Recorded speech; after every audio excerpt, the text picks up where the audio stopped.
She moves through Sacred Heart Hospital like someone who'd learned to disappear, her white sneakers squeaking against linoleum that smelled like antiseptic and burnt coffee and the particular staleness of a 2 a.m. night shift in Norfolk. Natalie Hayes keeps her head down, her scrubs 2 sizes too large, her dark hair pulled back so tight it erased any softness from her face. The fluorescent lights buzz overhead like insects trapped in glass, casting everything in that shadowless glare that makes 3 in the morning feel like the end of the world. Her hands are steady when she preps for lines, muscle memory running deeper than conscious thought, but they tremble slightly, just barely perceptible, when she signs her charting in the break room. Nobody notices. Nobody ever notices. The ICU is quiet tonight. Beds 1 through 6 hold the breathing and the barely breathing, each patient tethered to machines that beep and hiss and sigh like living things. Natalie has worked this unit for 4 years, and in that time she's become part of the architecture, invisible as the walls. She's 37 years old and looks 50. She's got scars on her forearms that catch light in patterns that almost look intentional, almost look like shrapnel trajectories, and she always wears long sleeves even in summer. The other nurses stopped asking about them 3 years ago. She keeps a faded unit patch in her locker, sewn inside the lining of an old jacket she brought from a life she doesn't talk about, tucked between her spare shoes and a photograph in a silver frame that she never lets anyone see. Her son's commissioning portrait. His lieutenant's insignia sharp and proud against his whites. He still doesn't know what his mother was, what she did, what she carries inside her like shrapnel that never healed. The wheelchair comes through the ICU doors at 2:11 a.m., pushed by a woman in her late 20s who's holding the handles like she's the only thing keeping an aircraft from crashing. Behind them comes a resident named Chen, already typing notes into his tablet before the patient is even fully through the doors. The man in the wheelchair is 72, maybe, his face weathered like granite that survived 6 decades of storms, his hands gripping the armrests with the kind of tension that speaks of panic controlled through rigid military discipline. There's dust in the creases of his skin. Not literal dust, not anymore, but Natalie sees it anyway. Helmand Province dust. She knows that dust. She's breathed it in while rounds were coming in, and she was doing triage with a SEAL team medic in a FOB aid station where the walls were plywood and the light came from generators and your hands never stopped shaking because the shaking meant you were still alive. She knows the dust of that place, the way it settles into your skin, the way it stays even when you scrub. Lieutenant Commander Marcus Webb, Chen is saying, still typing, not looking up. 60-year-old male, admitted through ER with community-acquired pneumonia, presenting with fever of 103.4 and respiratory distress. Complaining of chest pain, and he finally looks up. He's deaf. His daughter will translate. The daughter nods, her jaw tight. She's got her father's bone structure, that same glacial composure, and when she meets Natalie's eyes for a single moment, Natalie sees something there that stops her breath. Military bearing. Family lineage. The kind of pride that comes from generations of service. Natalie doesn't say anything. She never says anything. She simply moves, her hands already reaching for the blood pressure cuff, her eyes cataloging vital signs with the kind of precision that comes from years, no, from decades of training that she spent 6 years trying to forget. Webb's oxygen saturation is 88%. His respiratory rate is 24. His heart rate is 118, tachycardic and climbing. The oxygen mask fogging with each labored breath. His hands are shaking. She meets his eyes and she doesn't look away. For 2 seconds, maybe 3, she holds his gaze. Something passes between them in that moment, recognition, maybe, or just the particular understanding that exists between people who've survived things that shouldn't be survivable. Webb's eyes narrow slightly. His daughter is still signing, her hands moving through hospital protocols and medical history, but Webb is watching Natalie. His eyes are grey like the North Atlantic in November. Room 4, Chen says. Get him on continuous pulse ox monitoring. I want an EKG and a chest X-ray before I leave. Full blood work. CBC, CMP, lactate. He turns and walks away, already moving to the next patient, the next note, the next 8 hours of not actually seeing anyone. Natalie wheels Webb into room for herself. His daughter follows, concerned, ready to help, but Natalie simply nods her toward the corner chair and begins the work with a silence that feels almost sacred. She attaches the pulse oximeter to his index finger. She places the cardiac monitor leads, 3 white patches with metal snaps, and his breathing steadies slightly with each breath out. The monitor beeps its steady rhythm, sinus tach, normal rhythm, just elevated because his lungs are working too hard. She adjusts the oxygen mask. She speaks without words, her hands moving through ASL with the kind of fluency that shouldn't belong to a nurse in Norfolk, her fingers forming signs that she learned in a small military community where you picked up everything from everyone because your life depended on understanding without hearing. Oxygen, her hands say. This helps breathing. You're safe. You're here. Webb's eyes close. His shoulders drop 3 millimeters. A baseline shift from panic to something almost like trust. His daughter stares at Natalie like she's just witnessed a resurrection. How did you learn sign language? She asks. Natalie adjusts the forestand. Hospital volunteer program, she says, and it's not entirely a lie. The military does use volunteers. She was one of them, once, before she became something else. Long time ago. She doesn't look up. She's learned that if you don't make eye contact when you lie, it hurts less. At the nursing station, Dr. Hargrove is watching. He's tall and expensively maintained, with the kind of dental work that costs what most nurses make in a month and a Rolex that caught the fluorescent light like it was made to be noticed. He's been at Sacred Heart for 4 years, same as Natalie, and in that time he's somehow convinced the billing department that complex cases warrant premium coding, that a patient with multiple comorbidities justifies inflating the severity scores by 8 to 12%. It's subtle. It's undetectable if you're not looking. And he's been looking at the bottom line with the focus of someone who just bought a yacht. He is looking at Natalie with the focus of someone who just realized there's a threat he didn't account for. Because Natalie's attention to detail on Webb's chart is meticulous. Because her notes are precise, her coding is honest, her documentation so clean that it would never justify premium billing for anything that didn't actually exist. Because she's the kind of nurse who makes insurance companies believe that you're only billing them for what you actually did, not for what you claim you did. And Webb is exactly the kind of patient Hargrove needs, complicated, decorated, with a story that would normally warrant maximum codes if anyone cared to fabricate them properly. Except Natalie doesn't fabricate. Natalie documents what happened, nothing more, nothing less. Natalie is a problem. Hargrove sets down his coffee, black, no sugar, the kind of choice that makes him feel austere, and he begins making calculations. Not the medical kind. The professional kind. The kind that involves understanding who might become inconvenient and when, and how to manage that inconvenience so cleanly that nobody sees your hands. In room 4, Natalie is still working. She's checking Webb's oxygen saturation every 15 minutes instead of every hour because that's what you do when you see someone and actually see them, when you understand what it costs to be brave enough to fall asleep in a hospital full of strangers who can't hear you when you wake up from nightmares. She's adjusted his pillows 3 times. She's explained what each monitor does with her hands moving through the shapes of words, heart, lungs, oxygen, rest.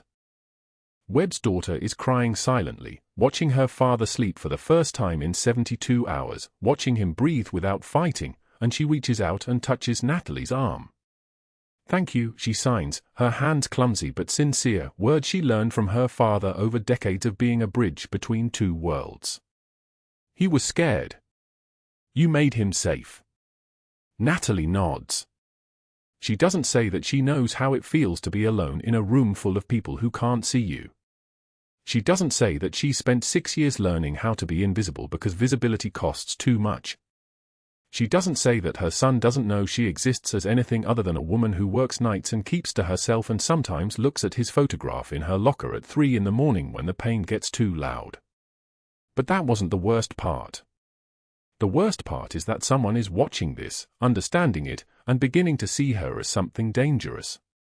Natalie leaves room for at 3:15 a.m., and Dr. Hargrove is at the nurse's station, his pen poised over a pad of paper, his mind already working through the geometry of how to eliminate a problem that doesn't know it exists yet.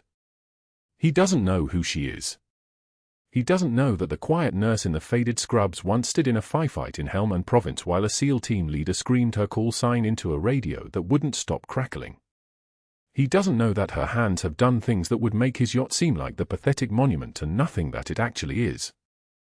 He only knows that she's threatening his money, and that's enough. The fluorescent lights hummed their relentless monotone as Natalie signed the medication schedule to Commander Webb, her hands moving through the compressed air of the room with fluid precision.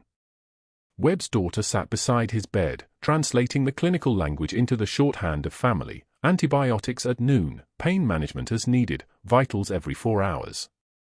The commander nodded, his weathered face tracking each gesture with the focused intensity of a man who'd learned to extract meaning from silence. Natalie was showing him the discharge timeline on her tablet when the door swung open. "Nurse Hayes." A word. Dr. Hargrove stood in the threshold, his voice carrying the particular edge of a man accustomed to being obeyed immediately. He didn't wait for her response. She excused herself with a quick sign to Webb, "One moment, sir," and stepped into the hallway where Hargrove stood with his arms crossed, his Italian leather shoes catching the fluorescent gleam like trophies. His smile arrived 2 seconds after his words. "We don't have time for your little hand-waving performance art. This is a hospital, not a kindergarten." The accusation hung in the sterile air between them, designed to sting, designed to humiliate. He took a step closer, lowering his voice so only she could hear. "Stop coddling malingerers who gamed the system." Natalie took one measured breath. Her jaw tightened, just slightly, enough that someone trained in reading micro-expressions would have caught it. When she spoke, her voice remained level, professional, stripped of any defensive edge. "Commander Webb is deaf, Doctor. Communication is patient care." But Hargrove was already turning back toward the room, already pushing through the door to finish his performance where the audience mattered. He stepped directly into Webb's line of sight and spoke loud enough for the daughter to hear, loud enough for Natalie to hear from the hallway where she stood with her hands still at her sides.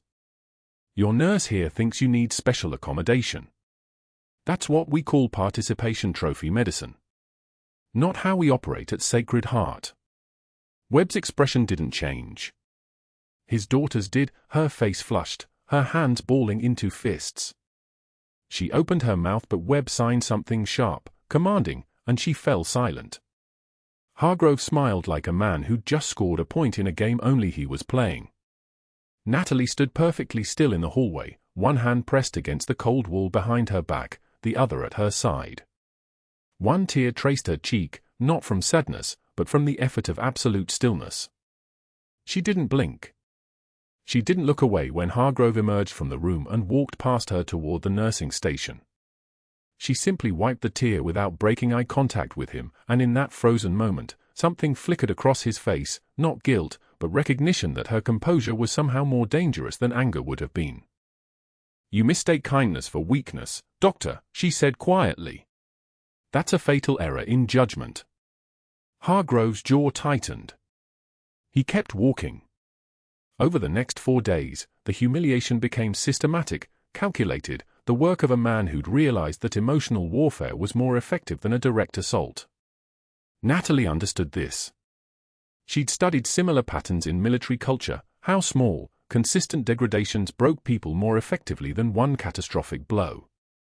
The break room became a geography of exclusion. On Tuesday morning, she sat with her lunch, the protein container and black coffee, and watched for nurses grab their food from the refrigerator and migrate to the far corner like a school of fish instinctively distancing themselves from something injured. They whispered. They glanced back at her. One of them, Jessica from the night shift, had worked beside her for 3 years without incident. Now Jessica actively looked away. Natalie ate alone, her hand steady around the fork, her breathing unchanged. Pain was information. Isolation was just another form of intelligence gathering. By Wednesday, the whispers had evolved into something sharper. She overheard a resident, Dr. Marcus Chen, a third year with the surgical ambitions of someone who'd never been truly challenged, telling a medical student, "She's getting too involved with the patients." That's not professional. The words were specifically chosen, deliberately vague enough to sound concerned while being damaging enough to spread. Natalie was checking a central line when she heard this. She didn't pause. Her hands continued their work with the precision of someone performing a task they could execute in complete darkness. Then came Thursday, when the real strike landed. The fabricated write-up appeared on the unit board in the main hallway, the corridor where every staff member passed at least 6 times per shift, where visibility was guaranteed, where humiliation was distributed like water damage spreading through drywall. Natalie read it standing perfectly still. Nurse Hayes, written warning, inappropriate fraternization with patients. Excessive time spent with room 412. Failure to maintain professional boundaries. The handwriting was Hargrove's. The authorization signature was his. The violation was manufactured from cloth and air.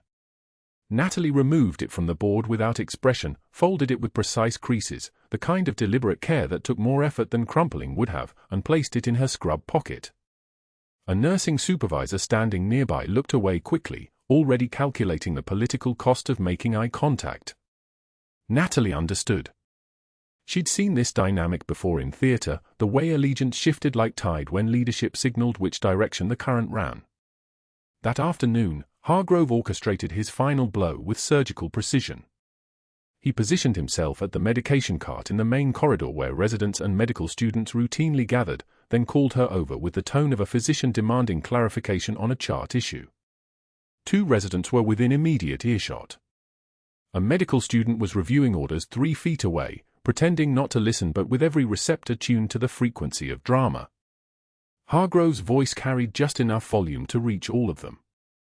Tell me, Florence Nightingale, did they teach you in whatever community college you attended that veterans deserve special treatment? His smile had teeth. Because Sacred Heart doesn't do participation trophies.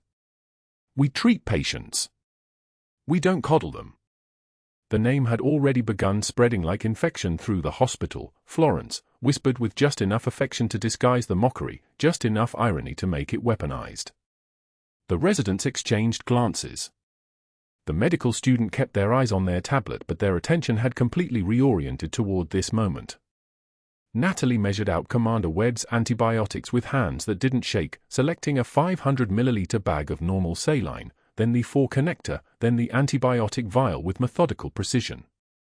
When she finally spoke, her voice had dropped in pitch, carrying the particular quality of absolute certainty. I learned that every patient deserves competent care, doctor. Perhaps you missed that lecture. She placed the medications in the drawer without looking at him again. By Friday, Florence had become the dominant nickname circulating through the residents' workroom, whispered with that particular blend of cruel affection that made it simultaneously more memorable and more cutting. She heard it twice, once from a resident she didn't recognize, once from someone calling across the ICU floor. Each time, she continued whatever task required her attention with the steadiness of someone performing work on muscle memory alone. But that wasn't the worst part. What she didn't know was that Dr. Hargrove had already begun activating his network with the precision of a general mobilizing forces. On Saturday morning, he'd called Martin Kellerman, the hospital board president, at home, a calculated intrusion that signaled both urgency and the particular confidence of someone who knew he'd be answered. Kellerman, who'd spent 3 years owing Hargrove a debt of gratitude for covering up his nephew's failed drug screen during a surgical rotation, picked up on the second ring. Martin, we have a liability issue, Hargrove said smoothly. A nurse exceeding her scope of practice with a high-profile patient. I need you at Tuesday's quality review meeting. The words were crafted to trigger alarm, and they did. Kellerman agreed without requiring details. Hargrove had also already contacted Dr. Patricia Chen in cardiology and Dr. Robert Vance in surgery, both of whom had benefited substantially from his inflated billing scheme and its subsequent financial allocations, arranging a private meeting in his office for Monday afternoon. Hayes is asking questions about veteran billing codes. He'd lied with the ease of practice. If she starts conducting full chart audits, we all have exposure. I need you both at Tuesday's board meeting to support a competency review. They'd exchanged glances across his mahogany desk and nodded, understanding perfectly that their silence was being purchased in increments. On Monday, he'd called Natalie's nursing school in Virginia Beach, speaking with the registrar in a voice calibrated to sound professionally concerned rather than investigative. "This is Dr. Hargrove from Sacred Heart. I'm conducting background verification on Natalie Hayes. Can you confirm her employment history before nursing school?" The pause that followed lasted long enough to contain entire conversations. "Doctor," the registrar had said slowly, "her file shows a 6-year employment gap before enrollment. No prior employment history listed." Hargrove had smiled and hung up without further questions. The gap was more valuable than any specific information could have been. The absence of history was itself a weapon. That same evening, he'd met with Dennis Kowalski, a private investigator who'd conducted 3 previous jobs for hospital administrators, at a coffee shop 2 blocks from Sacred Heart. $500 bills had slid across the table with the casualness of someone certain they'd be accepted. Everything, Hargrove had instructed. Employment, military service, family, aliases. 2 days. Meanwhile, Natalie sat at Commander Webb's bedside during her shift break, signing about his daughter's college graduation next month, her hands forming the words with the natural fluency of someone fluent in multiple languages. Webb's hands moved in response, slower than hers, weathered, but precise. His sign said, "You remind me of someone. Medic I served with in Helmand. Saved my life." Natalie's hands froze mid-sign. She recovered, completing the gesture with seamless continuity, but every system in her body had momentarily locked. Her heart accelerated against the metal ring hanging beneath her shirt. The faded unit patch sewn inside her jacket lining was still in her locker, still hidden, but this ring was pressed against her sternum and suddenly it felt visible, audible, broadcasting everything she'd spent 6 years teaching herself to conceal. She signed back, "You've served with many brave people, Commander." Webb's eyes, one still sharp, the other milky with cataracts, studied her face for a moment longer than the exchange required. Then he nodded slowly and signed something that made his daughter smile from her chair in the corner. Natalie didn't ask for translation. She already understood that she was approaching something dangerous, something that would either save her or destroy her, and the uncertainty of which outcome awaited was the only feeling that still had the power to crack her composure. The doors to the ICU hissed open as she returned to the nursing station, and she moved back into the flow of the hospital's relentless rhythm, unaware that a private investigator was already beginning to pull threads that would either unravel everything or weave her back into the light. The private investigator's name was Robert Chen, and he worked out of a strip mall office in Virginia Beach, 3 miles from the naval base. Dr. Hargrove had called him at 6:51 a.m. on Saturday morning, which told Chen everything he needed to know about the urgency. Hargrove's voice had the texture of someone used to being obeyed, a doctor's voice, layered with the confidence of a man who'd never been told no by anyone who mattered. "I need her background pulled apart. Employment gaps. Education discrepancies. Financial anomalies. Anything that suggests she's not who she claims to be." Chen had asked the standard questions: suspected crime, financial fraud, affair. Hargrove had answered with something worse than any of those. "She's a liability. That's all you need." By Monday morning, Chen had already filed 3 separate requests for employment verification from hospitals in Seattle, San Diego, and Washington, D.C. The timestamps were clean. The references were real. But the employment history was impossibly sparse for someone with 23 years of medical experience. 3 years at Mercy General in Seattle. 4 years at Naval Medical Center San Diego. 2 years at Walter Reed in Washington, D.C. Then nothing. A gap of 6 years before Sacred Heart hired her. No employment. No explanation. No forwarding addresses in the files. It was the kind of absence that screamed either witness protection or something darker. At the hospital, the machinery of institutional power was already grinding forward. Hargrove had made his calls early Monday morning, before the shift change, before the ICU filled with the controlled chaos of rounds and medication administration. First came Martin Kellerman, the hospital board president, woken at 7:15 a.m. Hargrove's voice was measured, almost sorrowful. "Martin, I hate to bother you at home, but we have a significant liability issue developing in the ICU. Nurse Hayes. She's been exceeding her scope of practice with undefined procedures, and when I attempted to address her insubordination, she became defensive." Kellerman, still half asleep, had asked for specifics. Hargrove delivered them like a surgeon placing sutures. "I need to launch a formal internal investigation before this becomes a legal exposure. The board should be aware." It wasn't a request. It was a command disguised as consultation. The phone calls cascaded from there. Dr. James Whitmore, head of medical affairs, received his call at 7:45 a.m. Hargrove and Whitmore had history, a consulting contract worth $40,000 a year, renewable at Hargrove's discretion. "James, I need you to initiate a scope of practice investigation into one of our ICU nurses. Competency concerns. I'd appreciate your discretion until the board is briefed." Whitmore agreed before the first cup of coffee touched his lips. Then came Dr. Patricia Voss, chief of nursing, who owed Hargrove a different kind of favor. He'd hired her daughter as a medical resident at his private practice 6 months ago, and the salary was 3 times what she'd make at the hospital. "Patricia, we may have an unlicensed practice issue in the ICU. I need you to audit Nurse Hayes' charting for the past month and document any deviations from standard protocol." Quietly.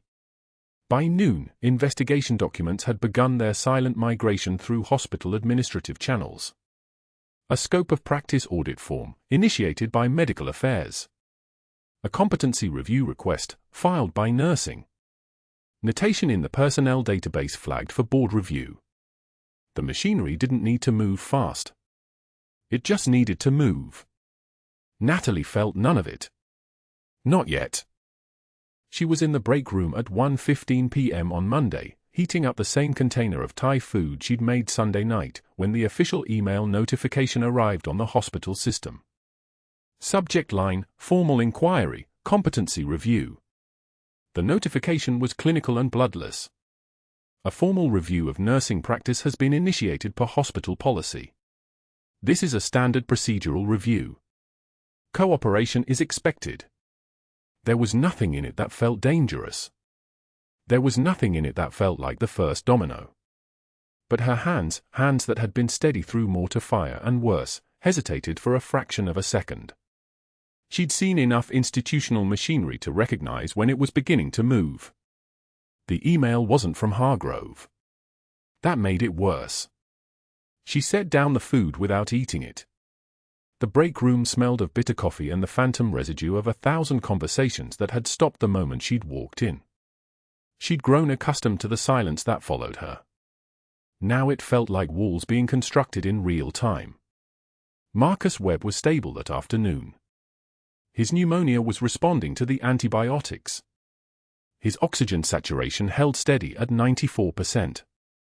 His daughter had arrived with flowers and that particular blend of relief and exhaustion that family members carried when a crisis seemed to be passing. Natalie checked his vitals at 2 p.m., everything textbook normal. Blood pressure 118/76. Heart rate 68. Respiratory rate 16. The numbers sang. But underneath those numbers, in the places where data didn't reach, something was building. She could feel it the way a sailor feels a pressure system forming 3 days before the storm reaches shore.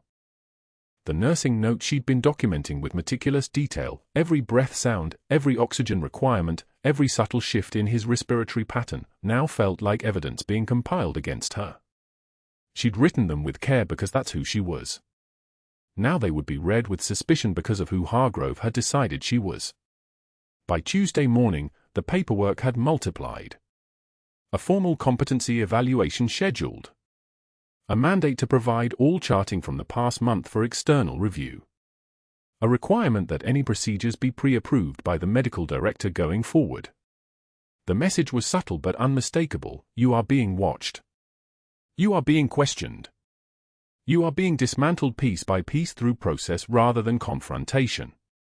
Webb's condition began to deteriorate at 11 a.m. on Tuesday. Natalie noticed it first. She was reviewing his overnight shift notes when something in the data pattern seemed wrong. His oxygen saturation had drifted from 94% to 91% overnight. Subtle. Within normal variation. But his respiratory rate had climbed from 16 to 20. His breathing was becoming shallower. She pulled up the ventilation settings. Standard oxygen. No changes documented.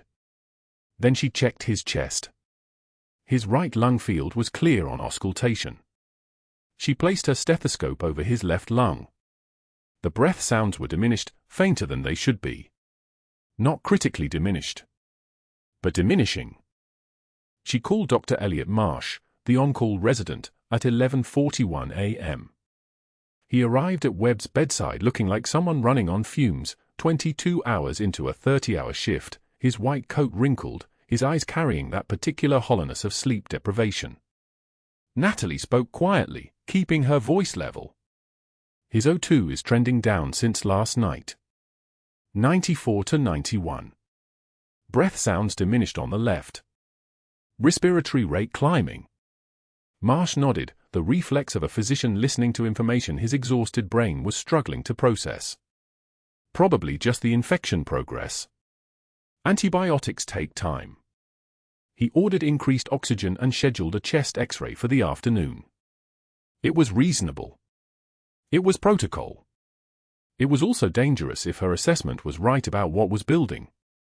At 1 p.m., Dr. Hargrove arrived for afternoon rounds. His entrance had a particular quality, the way a predator enters a space it owns. He pulled Webb's chart, his eyes moving through the documentation with the kind of attention he rarely gave to actual patient care. He was reading her notes. Measuring them.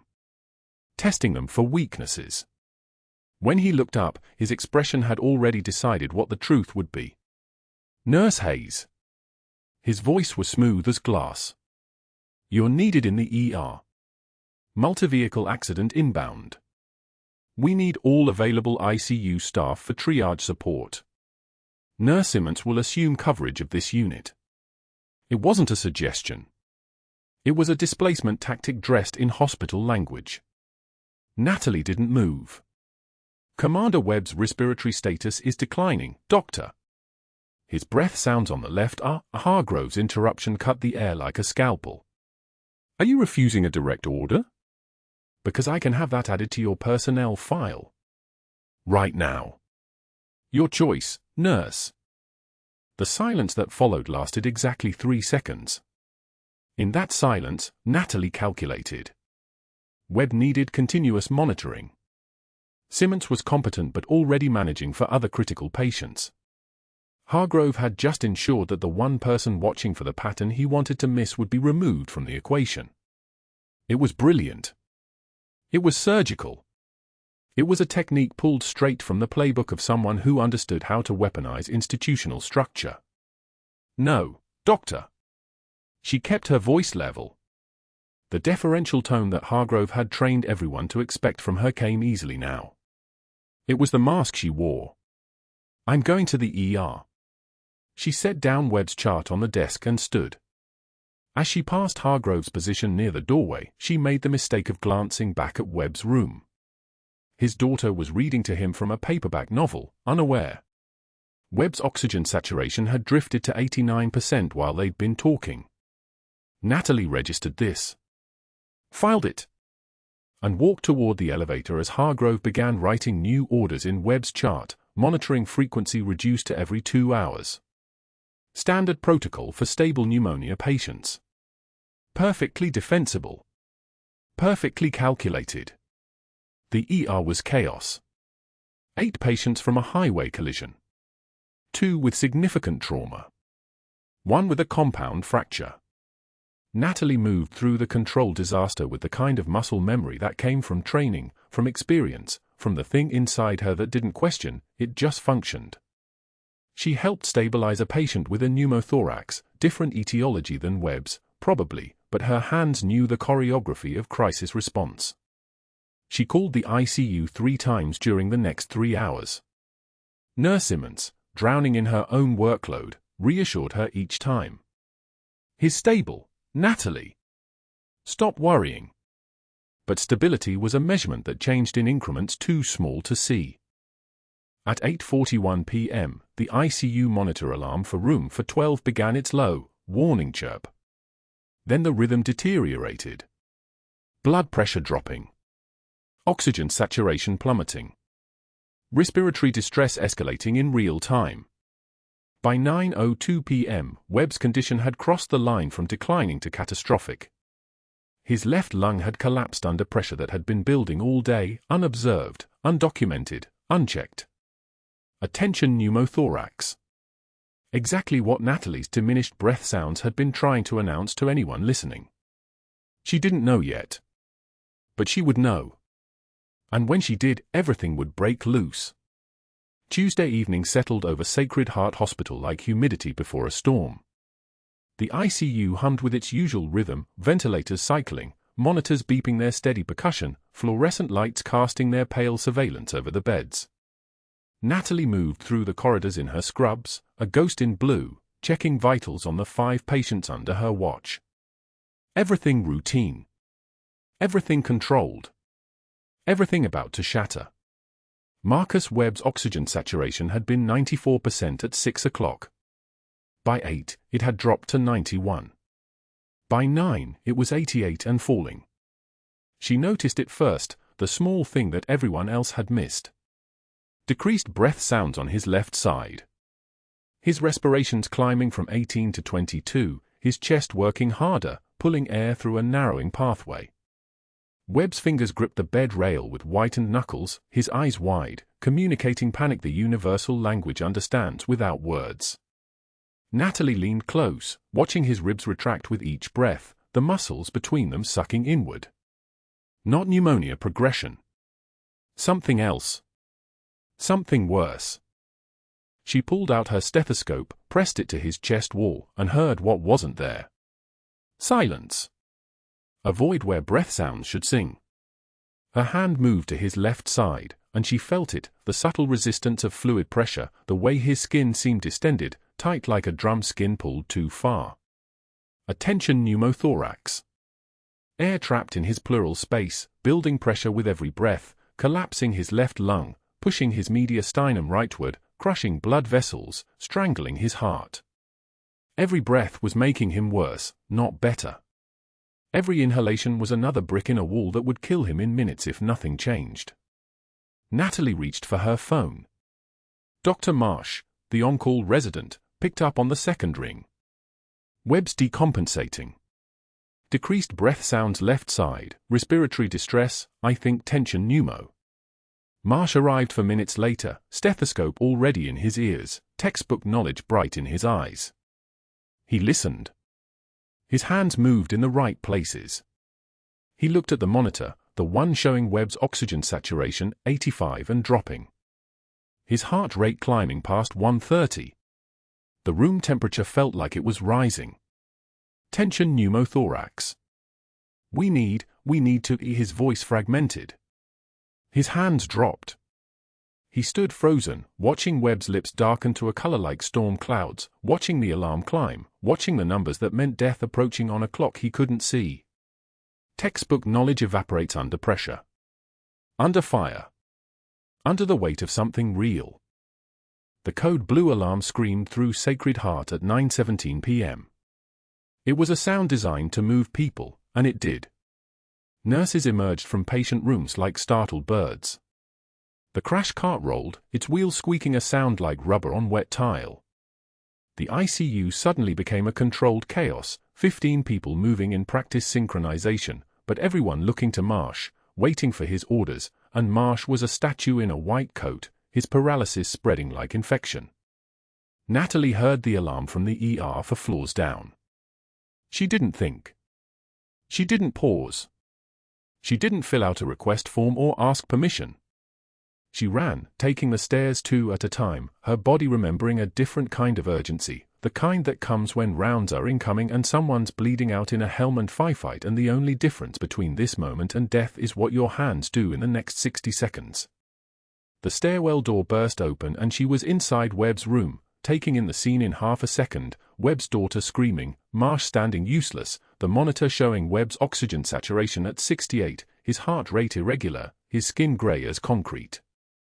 The pressure in his chest cavity building with each failed breath, his lungs collapsing, his heart being crushed like a fist squeezing a peach until the juice runs. Move. Her voice was flat. Authoritative. Not a request.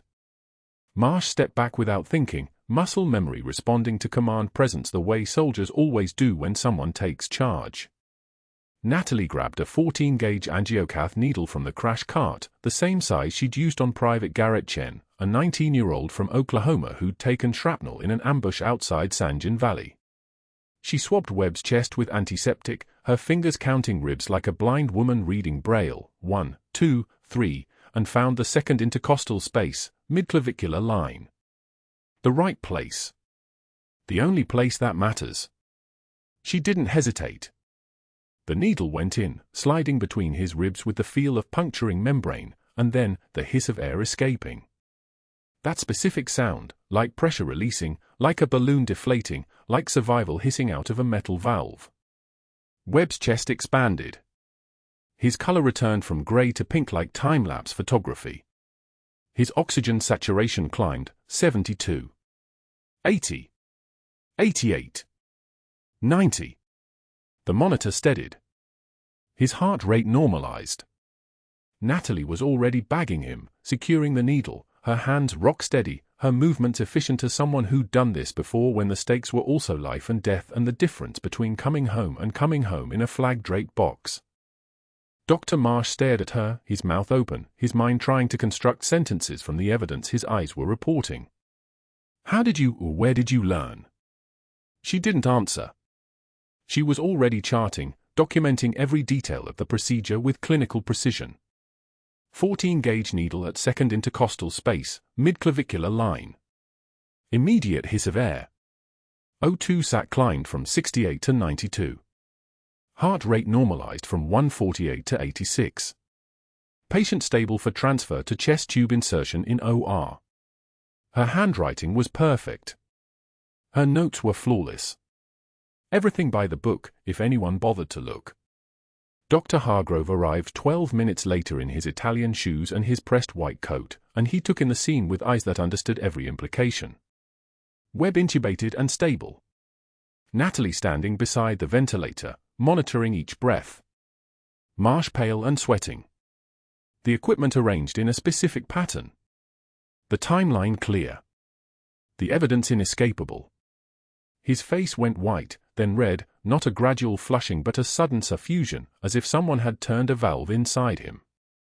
He pulled out his phone before anyone could speak. "Martin, we have an emergency." His voice was clipped. Controlled. The voice of someone who'd already decided on his next move. A nurse just performed a surgical procedure without physician supervision. Attention pneumothorax needle decompression. Yes. Now. He paused. I need an immediate investigation launched. Tonight. Before she has time to construct a narrative. He hung up and looked at Natalie across Webb's bed, his eyes the color of gunmetal. You're suspended pending investigation, Nurse Hayes. Don't move from this floor. The next 2 hours moved with the momentum of something inevitable. By 11 o'clock, Natalie was in the administrator's office, a room that smelled like leather and authority, the kind of space where decisions were already made and conversations were just theater. Hargrove sat beside hospital board president Martin Kellerman. Medical directors Chen and Vance occupied the chairs like judges. Their faces were professionally grave. Kellerman read from a prepared statement, which meant it had been drafted before this meeting, which meant this outcome had been predetermined, which meant nothing she said would change anything. Nurse Hayes, you exceeded your scope of practice. You performed an emergency surgical procedure without direct physician supervision. Pending investigation, you are terminated effective immediately. Security will escort you from the building. Natalie could have explained. She could have told them that Marsh froze, that Webb was dying, that the procedure was textbook emergency medicine taught in every nursing program in America. She could have invoked the Good Samaritan principle, the emergency exception, the fundamental duty to act when death is seconds away. But explanation required exposure. And exposure meant questions about her qualifications, her training, her background. Questions would lead to inconsistencies. Inconsistencies would lead to investigation. Investigation would lead to Helmand Province and Special Forces and the spotter who died in her arms in 2017, bleeding out on a rooftop in Jalabad while mortar rounds shook the earth, and Natalie held his hand and whispered that he was going to make it, knowing it was a lie. So she accepted termination in silence. At 11:47 p.m., she walked to her locker, a small metal box tucked in the corner of the break room where nurses kept their lives between shifts. She pulled out a cardboard box, the kind that held reams of paper once, now holding everything she'd accumulated in this life, a cracked ceramic mug reading "World's Best Nurse" that her son had given her 5 years ago, a dying succulent in a pot with soil dried to concrete, and a photograph of her son in his lieutenant's dress whites, his face still young enough to believe the world was good. The rain soaked through her jacket as she stood at the bus stop. The cardboard box grew heavy with moisture, the mug rattling against the ceramic pot as water dripped from her hair. Around her, Norfolk moved through its Tuesday night, cars passing, people hurrying, the world indifferent to the fact that something inside Natalie Hayes had shifted, that the mask she'd worn for 6 years had developed a crack, that people now knew she was more than what she appeared. Somewhere inside Sacred Heart, Dr. Hargrove was already planning his next move, already composing the narrative that would protect him. But he didn't know yet that Marcus Webb had pulled out a faded unit patch from inside his jacket lining. He didn't know that Webb recognized the insignia. He didn't know that in exactly 14 days, everything would change. He didn't know that the quietest person in the room had just saved someone who could tell everyone exactly who she was. Dr. Hargrove's hands trembled as he dialed the hospital board president at 11:44 p.m. from his office, the phone cord stretching like a threat. He didn't say hello. He said, she exceeded her scope of practice. Performed an invasive procedure without authorization. Patient safety violation. We need an investigation launched before she constructs a narrative. The board president, still awake in his study 3 miles away, heard the urgency and didn't ask questions. By midnight, Hargrove had activated 2 medical directors who owed him favors, debt collectors in white coats, and they would validate whatever he claimed because that's how systems protect their own. He hung up and smiled. The needle decompression had saved Webb's life. That was the problem. The internal investigation was filed at 6:38 a.m. on a form that looked official enough to be weaponized. Unauthorized medical intervention. Scope of practice violation. The words stacked like accusations. Hargrove presented it to the hospital's chief medical officer, Dr. Raymond Pierce, a man whose friendship with Hargrove had been cemented over 18 holes of golf and mutual silence about certain billing irregularities. Pierce read the report with the expression of someone who'd already made his decision before reading a single word. By 8:02 a.m., the hospital administration met in a conference room that smelled of stale coffee and institutional fear. They didn't call Natalie to explain. They didn't ask her why she'd performed the procedure. They simply accepted Hargrove's framing: a nurse had overstepped. A protocol had been violated. Liability exposure was unacceptable. Natalie was called to the HR office at 2:15 p.m. on a Tuesday, the same Tuesday Webb was being moved to the step-down unit, breathing easily, his O2 saturation stable at 96%. She walked into the room with her shoulders level, her spine straight, her face an empty slate. 3 people sat behind a desk arranged in a line like judges: Director of Human Resources Michelle Valenzuela, who refused to meet Natalie's eyes, Chief Medical Officer Dr. Pierce, who opened a folder without preamble, and the hospital's legal counsel, a woman named Rothstein whose job was to protect the institution, not its employees. Valenzuela spoke first. Your employment is terminated effective immediately for exceeding your scope of practice and performing an unauthorized invasive procedure. This decision is not subject to appeal. You'll sign this separation agreement, which includes a non-disparagement clause. Your final paycheck will be mailed to your address. The papers slid across the desk like a verdict. Natalie read them in silence. Everything was precisely worded to prevent her from explaining, from defending, from revealing anything that might expose Hargrove or the fraud or the truth about who she was. If she fought the termination, her background would be scrutinized. If she explained her medical expertise, she'd expose her military service. If she revealed her classified past, she'd betray the security clearance she'd held for 12 years. The non-disparagement clause was a cage with bars made of legal language. She picked up the pen and signed her name, the civilian name, the fake name, the identity that had become almost real after 6 years of pretending. The ink was permanent. Hargrove stood in the hallway outside HR, arms crossed, watching her walk out with the box they'd given her to collect her belongings. She'd cleared her locker in silence, the stethoscope, the trauma shears with her call sign engraved on the blade, the 3 photographs she'd taped to the inside of her door, one of Webb shaking her hand at orientation, one of the ward staff at Christmas, and one of her son in his dress whites, the day he'd made lieutenant. She'd wrapped them in paper towels like they were fragile, which they were. Hargrove's smile was cold enough to frost glass. She didn't look at him. She walked past him the way she'd learned to walk past IED sites in Helmand, eyes forward, body loose, every muscle trained not to react. The box was cardboard, the kind that usually held copy paper. Now it held the ruins of her second life. Rain hammered the Norfolk streets like applause as she stood at the bus stop on Brambleton Avenue, her scrub soaked through, the cardboard box softening in her hands. The world's best nurse mug, a gift from her son's unit 5 years ago before he'd been deployed, rattled against a dying succulent plant she'd tried to keep alive in the break room for 2 years. The succulent had known, before Natalie did, that she wouldn't stay. Its leaves were papery, withered, a metaphor rendered in chlorophyll. The photo of her son in his dress whites was wrapped in the paper towels, protected but invisible. Everything she'd built in the daylight was already dissolving into the rain. The bus approached, its headlights cutting through the darkness like searchlights. She boarded without looking back at Sacred Heart's north entrance, where she'd entered 5 times a week for 5 years, where she'd held dying patients and delivered babies and performed 17 code blues, where she'd been nothing but a nurse, which was exactly the point.